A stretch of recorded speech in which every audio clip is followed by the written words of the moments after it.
Veľa ľudí má strach, čo bude po roku 2035. Zakážu nám vozidlá, alebo teda na bežné používanie so spaľovacím motorom. Prečo nás tak preskočila Čína? Čo bol hlavný dôvod? Tu majú niektoré priemyslovky problém otvoriť vôbec triedu, ktoré mali predtým, 5-6 tried, strojársky, elektrotechnický, automatizačný, neviem akých. V rámci EÚ, že by sa vytvorili nejaké spoločné startupy alebo spoločné iniciatívy pri vzdelávaní technikov. My máme ešte stále ponímanie o autách, že čo je to auto, je, že teda ten volant, hrčí nám to, je toto celé, ale tí Čínci to už vnímajú to auto úplne inak. V tom 2045 tak to bude fatálne zobudenie v negatívnom význame pre nás všetkých. Ak tu niečo sa neudeje, tak budeme tu skanzen a budú sa tu chodiť na pamiatky, pozerať tí Čínci, aj čo máme zo stredoveku.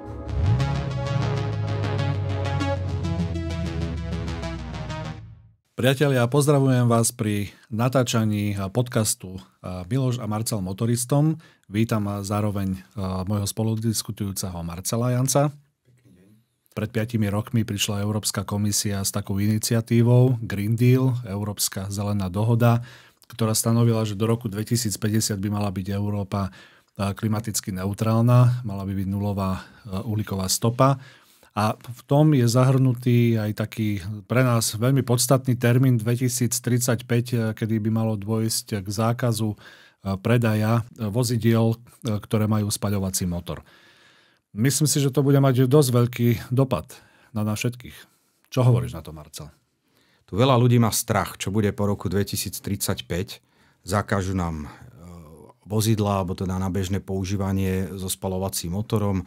Ježiš, len tie elektromobily hrozné, však oni horia, majú nízky dojazd, proste ťažké, drahé, ja neviem čo všetko. Sú toho plné sociálne siete, kde sa pozriem, všetko horí. Ale je to buď čierna, alebo biela. To znamená fanúšikovia elektromobility a odporcovia elektromobility, to znamená zastancovia vozidel s klasickým spaľovacím motorom. No, ja teda už používam elektromobil 4. rok, teda druhý. Najazdil som možno cez 100 000 kilometrov. Samozrejme používam aj spaľovacie vozidlo, aj na vozidlách celkovo mám možno cez 2 milióny najazdených kilometrov. No, trošku už viem posúdiť, že čo to, ako to je. Takže rozobral by som to možno do témy používania vozidiel elektro s elektrickým pohonom a vozidiel so spaľovacím motorom. Ale Miloš, ja by som to trošku začal z iného súdka. My tu máme nejaký strach, čo bude po roku 2035. Ja by som sa trošku zameral tak inak. Pozrime sa na Čínu. Bo ja si myslím, že Čína, ak existuje nejaká veštecká gula, čo sa bude diať do budúcnosti, tak momentálne je to Čína. A z akého dôvodu? Na celom svete sa odhadom predá okolo 88 miliónov vozidel, teda mám taký pocit, že štatistika to vykazuje za rok 2024, z toho v Číne sa predá okolo 30 miliónov.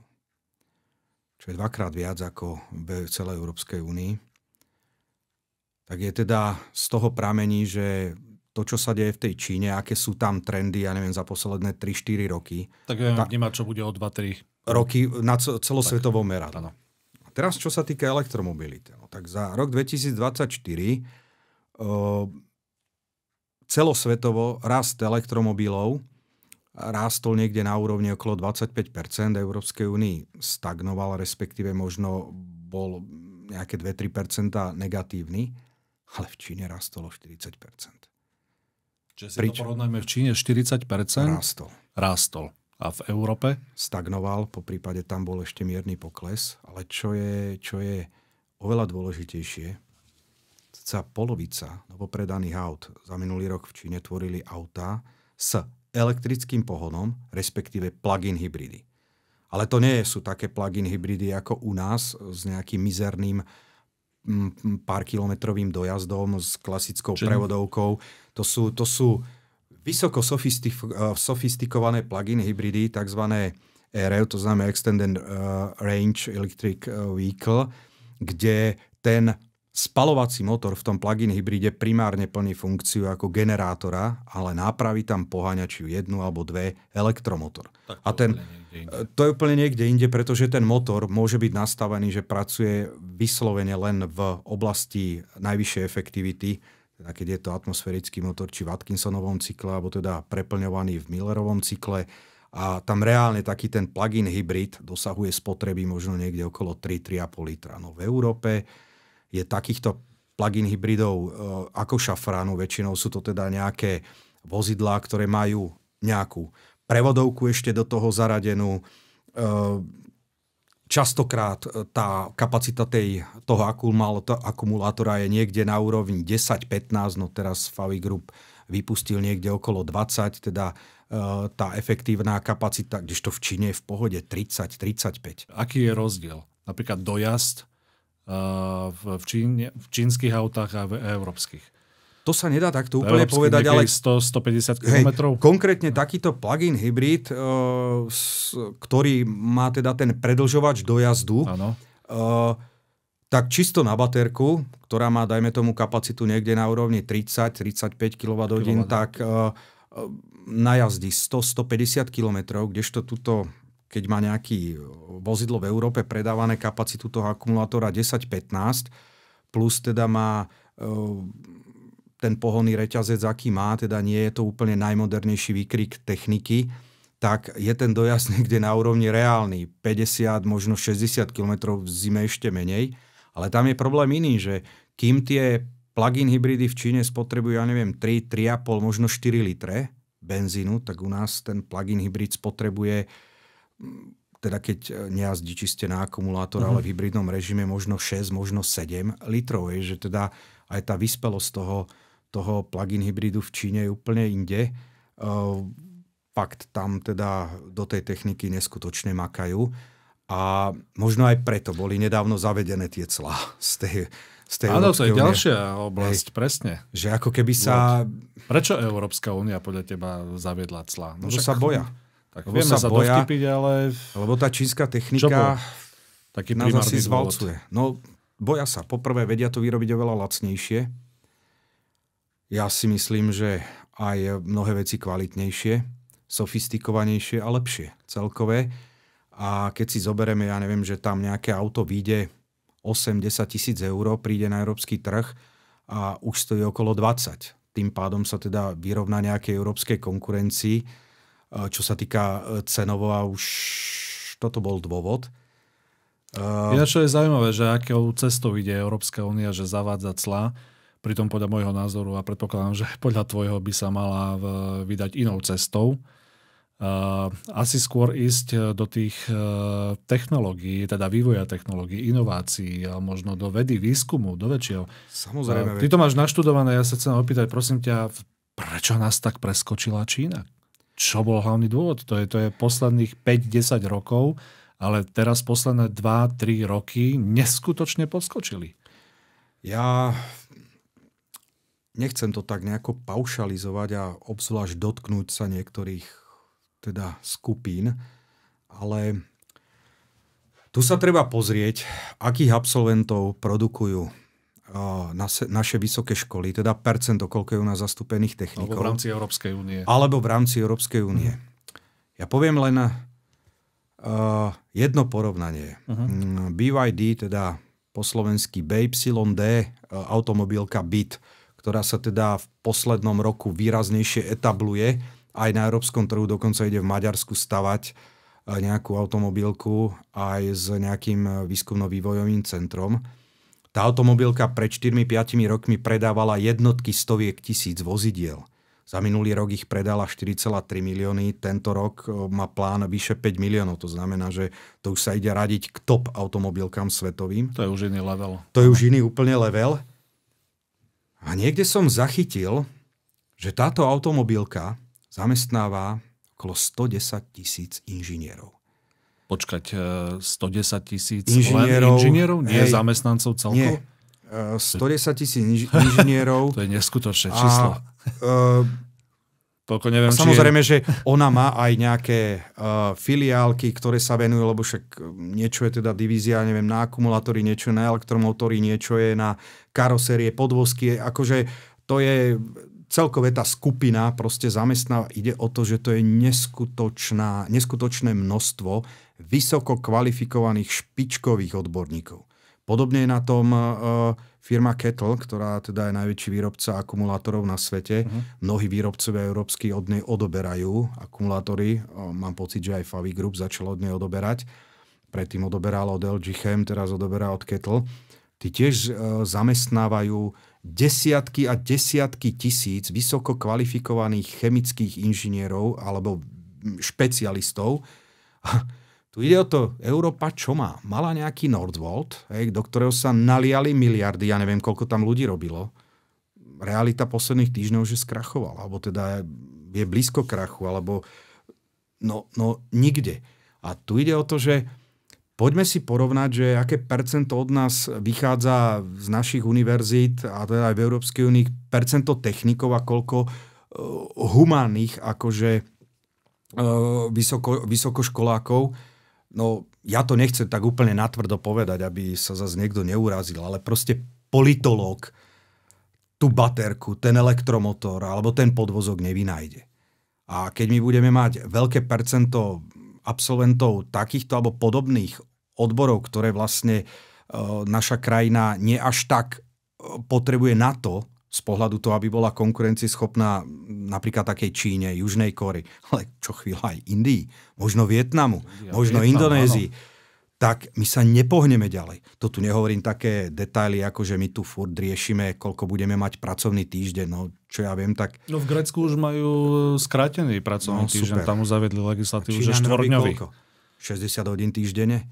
60 hodín týždenne. Neviem, možno 62, to robí Číňan. Akože dobre, my nemusíme robiť, keď ho nechceme teda dohnať v hodinách, tak že tu budeme dreť. Majú aj inú mentalitu. Takto ale nahraďme ten pracovný čas nejakou technológiou, nejakými robotmi. Proste, ale u nás sa nič nedeje takéto. Nič. Takže my nemáme šance. Preto ja by som teraz sa vrátim naspäť, lebo som sa trošku na túto tému týmto smerom trošku rozkecal, by som sa vrátil k tomu roku 2035. Len z toho, čo hovoríš, tak máme zarobený na parádny prúser. No my budeme skanzen. Ak tu niečo sa neudeje, tak budeme tu skanzen a budú sa tu chodiť na pamiatky, pozerať tí Čínci, čo máme zo stredoveku, máme tu krásne hrady, máme tu bačov, máme tu, ja neviem čo, akože ja to nechcem tak, ale proste... Áno, ale musíme pozerať 3-4 kroky dopredu. A presne aj, čo si teraz povedal, že rok 2035, my sa tu bavíme o tom, že nové auta so spaľovacími motormi sa už nebudú dať kúpiť. No akože poviem otvorene, keď sa na to pozerám zdravým sedliackým rozumom, tak tí Číňania už ani nemusia mať nejaký ukotvený rok 2035. My aj keby sme nemali túto navrhovanú legislatívu cez Green Deal, tak oni sa na nás budú pozerať presne ako hovorí cez skanzen, lebo oni už žiadne spaľovacie motory nebudú riešiť, pretože pre nich to už bude zastaralá technológia. Áno, no ja čo vidím, a teda čítal som aj na nejakých zahraničných stránkach, tak oni tie spaľovacie motory nevymiznú úplne, lebo napríklad keď si predstavíme v Číne nejakú púšť, ja neviem, 500 kilometrov, tam nie je žiadny, alebo 1000 kilometrov žiadny zdroj energie, ničoho. Teraz, ako ja tam nabijem nejaký, ja neviem, bager, nejaké nákladné vozidlo alebo niečo proste cez nejakú energocentrálu, alebo teda, že bude fungovať ako nejaký plug-in hybrid s nejakým predĺžovačom dojazdu. Fajn, na takéto to niečo oni budú mať ďalej, ale samozrejme ten motor to bude úplne iný level ako teraz, to bude mať obrovskú účinnosť, čistý, pracujúci v optimálnych otáčkach. Ale tu je tento problém, že tu majú všetci strach, čo bude v roku 2035. Bože môj, čo bude. No ale tu aj páni eurokomisári, aj poslanci, aj všetci to nejako dobre spravili, podľa mňa dobrý krok, že poďme, že nás čosi drží nakrátko, aby sme sa priblížili k tej Číne, len zabudli spraviť to B. Ružové okuliare. Áno, len zabudli spraviť to B. Že a teraz na to prišli, preto tie clá, že ideme teda sa približovať k Číne, ale my nemáme na to kapacity. My nemáme to, že nemáme nerasty, to, že nemáme vzdelaných odborníkov. My nemáme ani potenciál, aby sme tých vzdelaných odborníkov mali. To znamená, že nemáme vybudované strediska vývojové, veľké, kde naozaj s vysokým školstvom, všetko prepojené, kde sú títo špičkoví odborníci, ktorí študujú, makajú. Toto vôbec nemáme. Nie je tu premyslená podpora zo strany štátov, tak ako v Číne, lebo tam je obrovská podpora práve tohto vývoja, čo je niekedy zo strany Európskej únie vnímané, že sú to nekalé praktiky, obchodné podmienky, že sú dotovaní. Tak ale oni vedia, do čoho dotujú. Hej, nedotujú nezmysly tam kadečo, hej, ja nejdem tu zase rozprávať, čo všetko, ale vyslovene sa špecializujú na to, aby napredovali. Kde bola Čína pred 30 rokmi? Preboha, kde? Ano. A pozrime sa, kde je teraz. Tu sú tie prvé výsledky toho, čo si stanovili presne pred 30 rokmi. Tá štátna politika. Ale myslím si, že sa zhodneme na tom, že tu treba pretransformovať aj vysoké školstvo. Nebavíme sa len o Slovensku, keď sa už bavíme globálnejšie, tak na úrovni Európskej únie a to vyslovene chýba. Že možno zaujíma ma, či náhodou nemáš informáciu, v akom pomere sú tam humanitné a technické smery v Číne. Ako je to v rámci Európskej únie. Predpokladám, že je to asi naopak, ako je u nás, keď tamto majú také výsledky a sú milovými krokmi pred nami. No, úplne presné štatistiky nemám. Ja som len čítal, že proste Číňania tie inžinierské smery, do ktorého teda boli zahrnuté jednak chémia, biológia, elektrotechnika, strojárstvo, ale aj také ekonomické smery, ktoré sa teda zameriavajú na ekonomiku štátu, riadenie a toto, že tam práve absolventi takýchto odborov dosahujú až 80% a zvyšok sú to tie humánne vedy. No ja neviem, aký je pomer, však možno sa treba pozrieť na Slovensku, ale tu majú niektoré priemyslovky problém otvoriť vôbec triedu, ktoré mali predtým, ja neviem, 5-6 tried, strojársky, elektrotechnický, automatizačný, neviem akých, a obdobne vysoké školy. Ja nemám pocit, že tu vznikli ako huby po daždi rôzne detašované pracoviská na strojnickú fakultu, elektrotechnickú fakultu, informatiku. Neviem, ja mám pocit, že tu je možno ten pomer opačný, že tak 20-80, neviem, toto nemám. Len ja chcem ešte aj inú vec povedať, že možno není len toto v tom školstve a v tomto, že čo produkujeme, vec, ale že možno my tu máme neskutočne skostnateli na niečo systém. Ja len za príklad dám, že nejaká Xiaomi, automobilka už teraz aj, kto o nej od 3 roky, 4 roky vedel, že Xiaomi ide riešiť auta. To bol všade známy výrobca mobilných telefónov, slušnej kvality, myslím ten pomer cena výkon, akože oni dokázali, neviem, či za 3 alebo 4 roky vyrobiť auto. Vyrobiť auto naozaj špičkových parametrov. Ja úplne zíram, že toto niekto dokázal, že to, veď keď si tu pozriem, že tu sa musí najprv schváliť nejaká toto dopad na toto, potom len taká organizácia musí schváliť. Ja neviem, kým sa u nás nejaká takáto rapidná, že tu zrazu vznikne automobilka. Aká? Veď tu my máme 100-ročné automobilky, kde tu vznikla zrazu v Európe na kolene, ja neviem, nejaký výrobca, ktorý sa behom 3, 5, 10 rokoch etabloval na špičkového výrobcu. Tu vidieť, že možno aj v tomto je ten problém, že my sme tu nejako moc doviazaní, poviazaní, zregulovaní.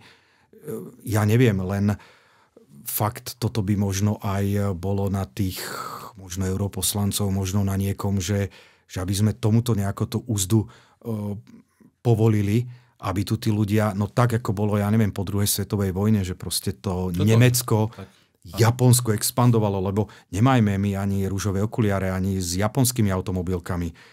Tam to tiež bohujako nevyzerá. Pokiaľ viem, tak Nissanu padli za posledné roky predaj pomaly na polovicu. Takto sme sa dostali, podobne ako Európska únia, podľa mňa je to Japonsko, je v tomto smere problém. No tá Čína nás bude valcovať, no a z toho celého vyplýva, že teraz sme dostali nejaký ten, že do roku 2035 zákaz predaja tých spaľovacích motorov, len teraz sa prebudili, že tie naše európske automobilky vlastne to nie sú schopné nejako zabezpečiť, aby na tej požadovanej úrovni vyrobili do toho roku 2035 také elektromobily v takej cenovej relácii a takých parametrov, aby na to tí ľudia pohodlne mohli prejsť.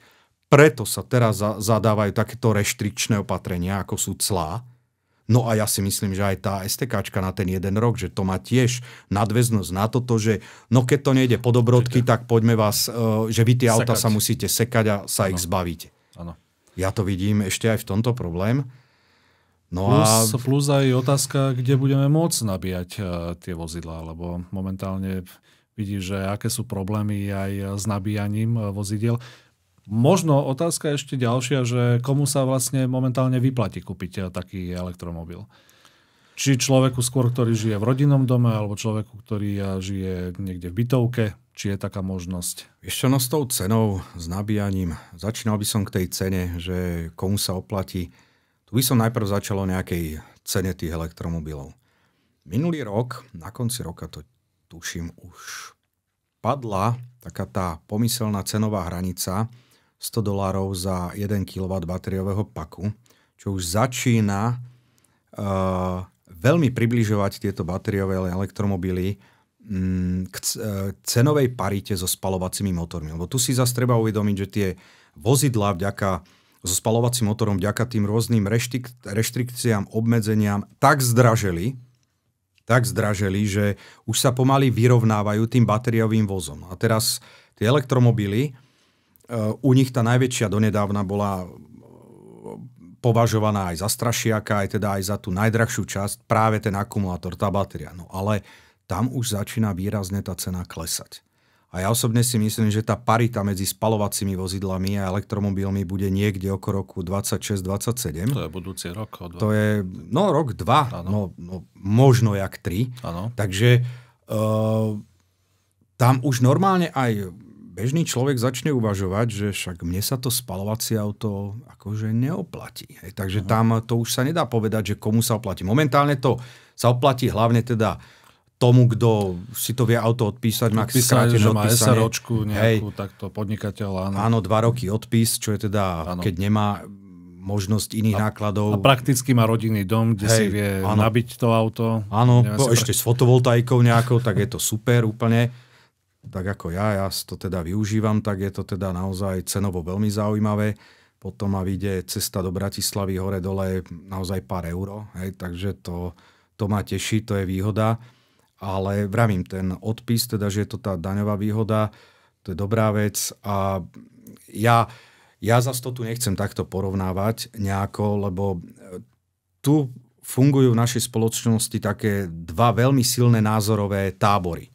Nikdy elektromobil a zase elektromobil úplní fanatici. Ja sa na to pozerám úplne realisticky, čo sú výhody, čo sú nevýhody. Každopádne tie výhody tých elektromobilov do budúcna budú rásť. A to aj vďaka tomu, že budú neustále pribúdať nejaké reštrikcie a tak ďalej. Že keď sa teraz pozrieme na ten spaľovací motor, však to je ako malá jadrová elektráreň. Kedysi bol motor, otvoril som tam pár súčiastok, že ja neviem, začínali sme od karburátora, dobre, potom to prebehlo k nejakému vstrekovaniu jednobodovému, viacbodovému, priamému. Pribudli katalizátory, pribudli DPF-ka, pribudli ďalšie záchytné systémy oxidov dusíka, EGR ventil, potom nestačilo tak EGR ventil, nízkotlaky, vysokotlaky, x milión snímačov rôznych a tak ďalej. Sa pozriete na ten motor, ako konec, že to je tak zložitá technika. Fajn, keď to funguje, OK, ale čo s tým autom ktoré bude mať 200-250 tisíc kilometrov? Každá súčiastka tam stojí peniaze. Problém je, že už keď zoženiem. Kto to bude opravovať? Veď aj tých servisov ubúda, tých špecialistov ubúda, tých servisov, tých automechanikov. To sa nerodí, že takto. Každý si myslí, že stiahne apku a opravím s ňou záchod, opravím s ňou auto. No, houby.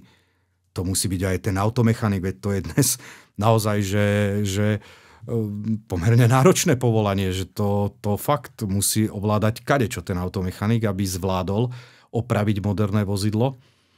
No a takže aj toto bude tlačiť na tie elektromobily, že teda sa budú presadzovať, lebo naozaj však taký elektromotor jednak veľkostne ja ho zmestím do kýbla, hej, to je prvá vec. Druhá vec, on má o rád menej, to znamená 10 tých točivých rotačných častí oproti spaľovaciemu motoru. Má tú vyhliadku lepšiu byť spoľahlivý, dlhšie vydržať. O životnosť batérií myslím si, že tam už bolo toho popísaného veľa. Sa nemusíme obávať, tie batérie majú naozaj veľmi dlhú životnosť. neraz väčšiu ako celé auto. Nakoniec tieto najnovšie, ktoré sú mali byť 100 kW. 100 kW, je to 100 kW, 75-80 ani o to, ale už akú chemiu používajú. Tie železofosfátové, tam výrobcovia dávajú na niektorých 1 000 000 kilometrov záruku. Tam nemusíme fakt toto riešiť, že čo ako vydrží.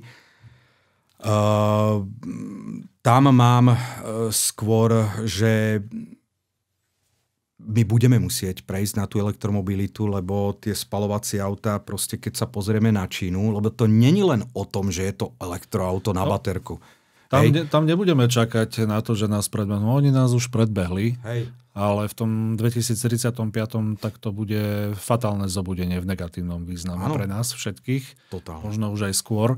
Ale keď si hovoril aj o tých dvoch skupinách, že buď sú absolútni odporcovia, alebo absolútni zástancovia elektromobility, tak jeden známy človek mi raz povedal, áno, tí odporcovia sú dovtedy, dokým nevyskúšajú sedieť v tom aute a dokedy nevidia tie pozitíva toho elektromobilu. Tam je. To si povedal rovnako ja. Používa 4 roky elektromobil, takže určite vieš posúdiť, že aký je rozdiel medzi spaľovacím a elektromobilom. A predpokladám, že asi každý rok ti nehorí. Ako sledujeme na sociálnych sieťach, lebo dosť videí sa popúšťalo, ale realita je trošku inde. Trošku inde, to zas proste... Nejdem to tu rozoberať, túto problematiku. Poďme radšej k tej, že výhody, nevýhody. Áno, ja fakt milujem ľudí, ktorí v živote nesedeli v elektroaute, ale napíšu litáne, že ja mám pocit, že ako keby to písal nejaký jadrový fyzik, proste, že to auto vyvinul a nikdy v ňom ani nesedel. Ako ja tiež som pristupoval k tomu veľmi opatrne, vraj mňa presvedčila teda jedna z hlavných vecí bolo to, že mám teda na dome fotovoltiku a čo teda s tou elektrikou, do čoho ju teda dať, lebo mal som jej prebytok, toľko v domácnosti, ako som myslel si, že spotrebujeme celú, nespotrebovali sme. Do toho prišla teda aj výhoda, že teda štát vychádza v ústretí s tým výhodnejším odpisovaním toho vozidla. Boli tam nejaké takéto faktory. Potom som teda bol v nemenovanej značke, kde som si to vozidlo vyskúšal a celkom ma zaujalo. Ja som sa nevzdal, akože so ženou máme teda ešte, že spalovacie auto klasické, logicky nebol vtedy taký dojazd, keď sme chceli aj na tie dlhšie trasy ísť. Teraz už mám také auto, ktoré v pohode som odjazdil z Povazkej do Michaloviec a ešte mi pár desiatok % v baterke zostalo a nebolo to ani nejako extra drahé auto, nejdem tu robiť teda reklamu. Takže tu už nejaké obavy z dojazdov a také to už vôbec nie, pokiaľ naozaj teda nechcete spraviť kilometrovú štreku na jeden šup, čo teda naozaj málo kto spraví. Tak sadol som do toho auta, pozerám, žiaden štart, proste páčka, hneď som vyrazil, žiadne vibrácie, to ticho, takže tam sa tí výrobcovia už neriešili nejaké odlúčnenie motora extra, ale skôr odlúčnenie od tých vonkajších vplyvov aerodynamických, teda nejakých pazvukov a tak ďalej. No, takže tých benefitov je určite veľa. Bolo celkom dosť takých, že ďalšie auto som zobral len elektromobil. Ja už proste v tomto smere... Ale vieš, čo ma napadlo teraz? V posledných takých 2 rokoch sa napríklad aj hovorilo o téme využívania vodíka vo vozidlách. Počuli sme tu veľké litánie o tom, že by sme mali jazdiť na vodíkových autobusoch. Boli sme svedkami toho, že sa to prezentovalo na Svetovom Expo, ale nejak to utichlo. Čo je podľa teba za tým? Lebo ten vodík nejak išiel zase do úzadia. V tomto ja vidím jednoznačne ekonomický rozmer. Prvá vec je, tak pozrieme sa, ako dopadla Toyota Mirai. Veď to je podľa mňa celkom pohľadné, veľmi sofistikované auto na vodík. V Amerike dokonca ju dávali úplne za smiešné ceny.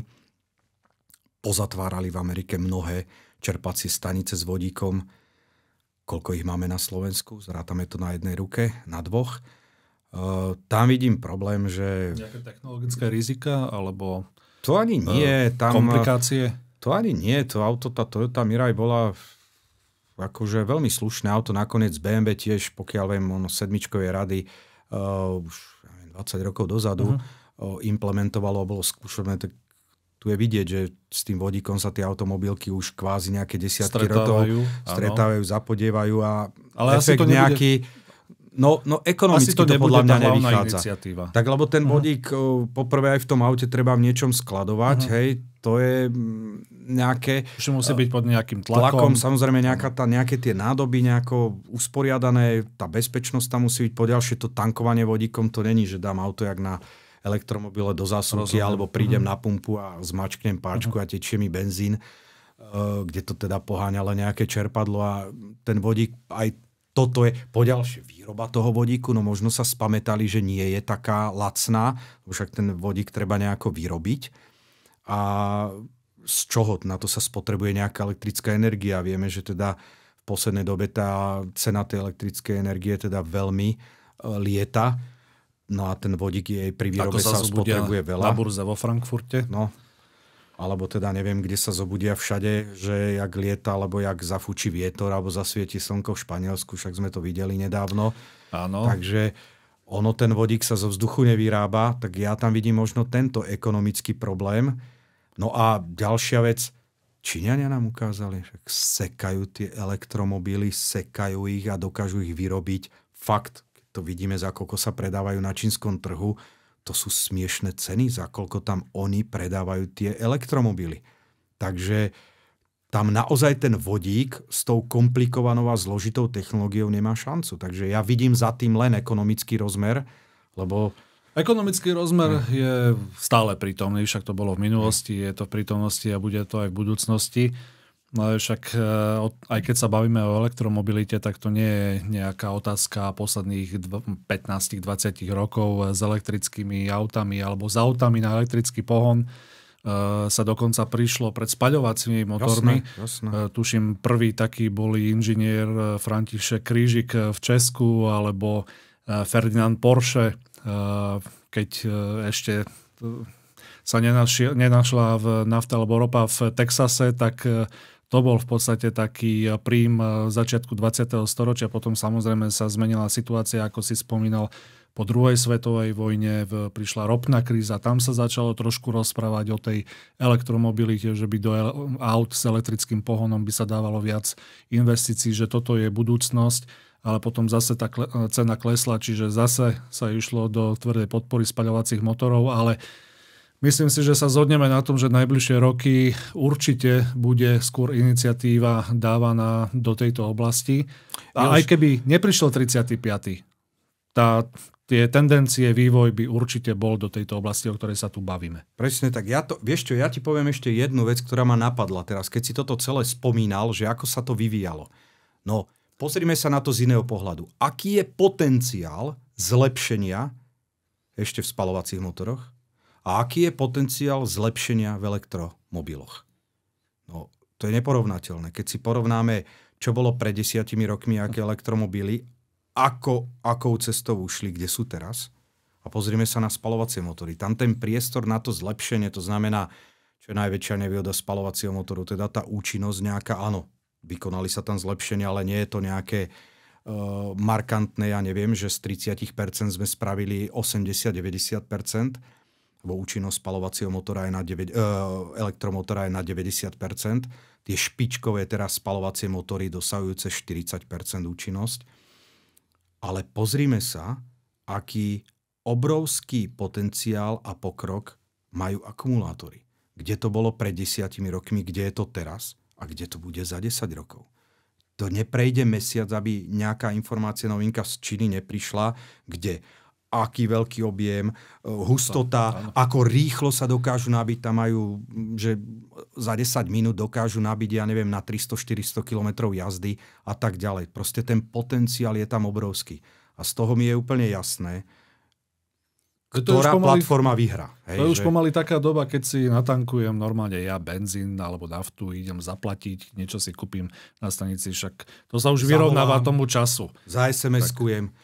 Vieš čo, Miloš, ale ešte ma jedna vec napadla. Prečo možno sa treba pozerať na tie elektromobily trošku inak? My stále vnímame vozidlo, že sadnem do auta, točím kľúčik, naštartujem a idem a venujem sa šoférovaniu, proste vychutnávam si zvuk motora. No ale ja čím ďalej, posledné roky, keď pozerám nejaké tie čínske videá a teda ten ich trend, tam čím ďalej viac a viac začína podobať to auto ako keby smartphone. Tam nejaký vodič išiel, dajme tomu v tom.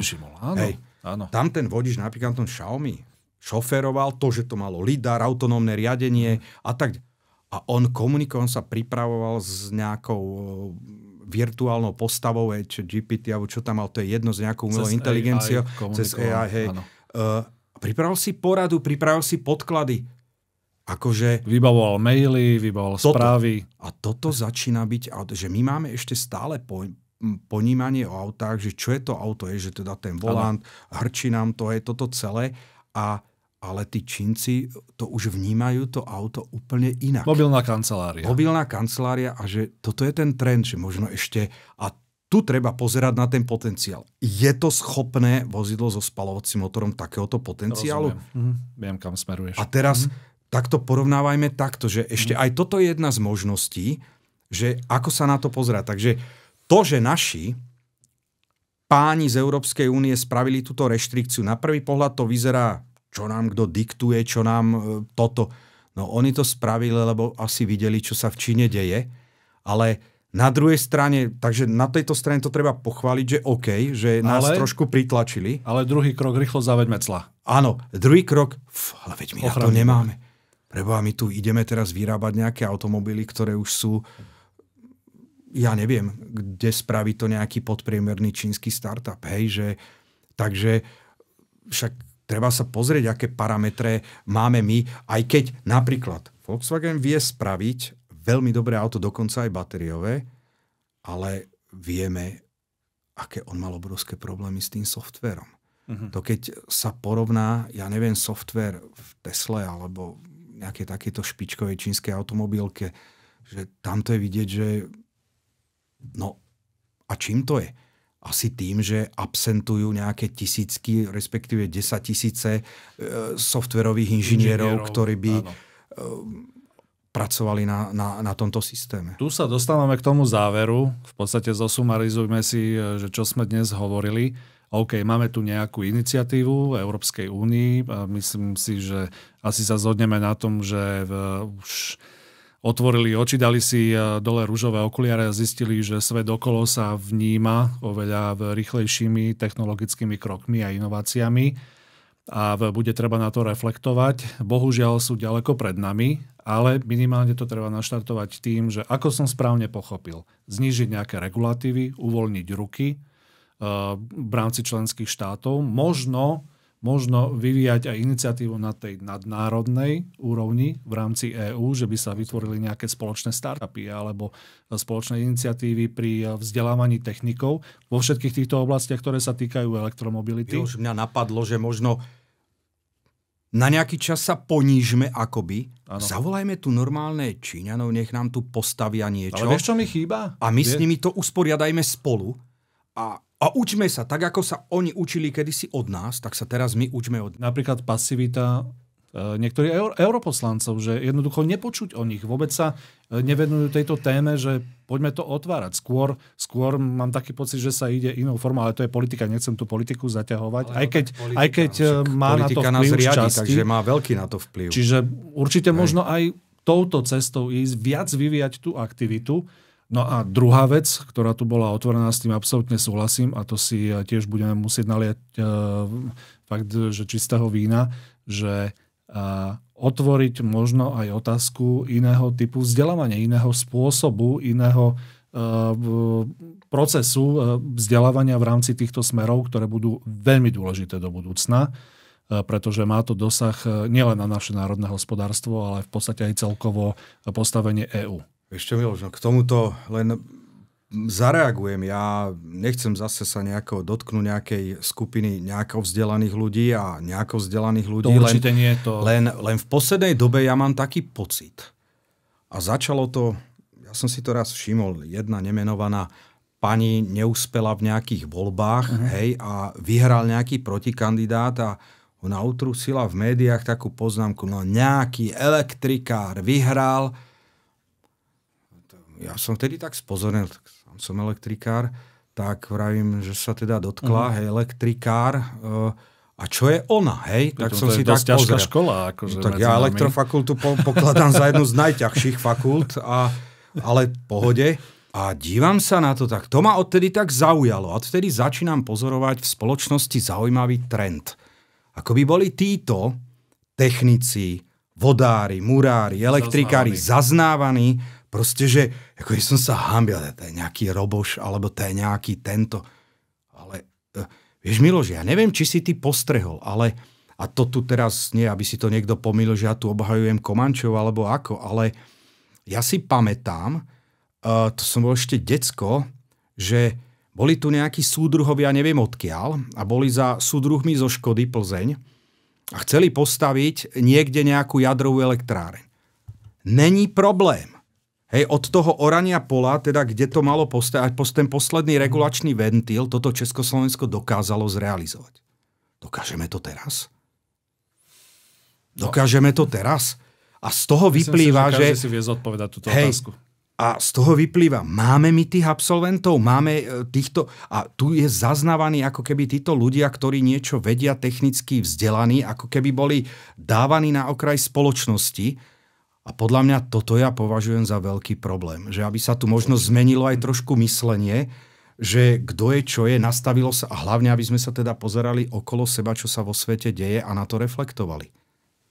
Takže asi to by som na to povedal. Súhlasím absolútne, veď je to obrovská agenda, obrovská téma, ktorá má prierezový vplyv na ďalšie agendy. Hovorím od možno postavenia EÚ, toho vzájomného fungovania, možno aj Európskej komisie, ako fungujú tie regulatívy, ako sú nastavené smernice, nariadenia. Potom otázka toho typu vzdelávania, no a možno aj prispôsobenia sa technologicky inovatívne u nás. Možno by to chcelo aj väčšiu komunikáciu so súkromným sektorom, zriadiť nejaké okrúhle stoly a začať otvorene komunikovať, že páni, dámy, musíme si otvoriť oči a jednoducho na to reflektovať. Marcel, veľmi pekne ďakujem, že aspoň takto sme mohli otvoriť túto tému. Myslím si, že bola veľmi zaujímavá, lebo aj ty si používateľ elektromobilu, takže vieš to zhodnotiť dennodenne. Vidím na tebe. Som spokojný. Áno. Problém s tým. To som rád, že takto sme mohli mať aspoň možno dennodenné tvoje priame dopady toho elektromobilu a používania na tvoj dennodenný život, že akým spôsobom ti prináša benefity toto elektrovozidlo. No a možno do budúcna by sme použili alebo pozvali nejakých takých odborníkov na túto oblasť, ktorí boli aj v zahraničí, ktorí boli napríklad v Číne. Áno, a že možno nám ešte viac dopodrobná tú problematiku rozoberú. Presne tak, s ktorým otvoríme túto agendu alebo problematiku ešte detailnejšie a nám povedia, aké sú momentálne posuny v rámci vonkajšieho sveta, aby sme takto priblížili aj našim divákom informácie.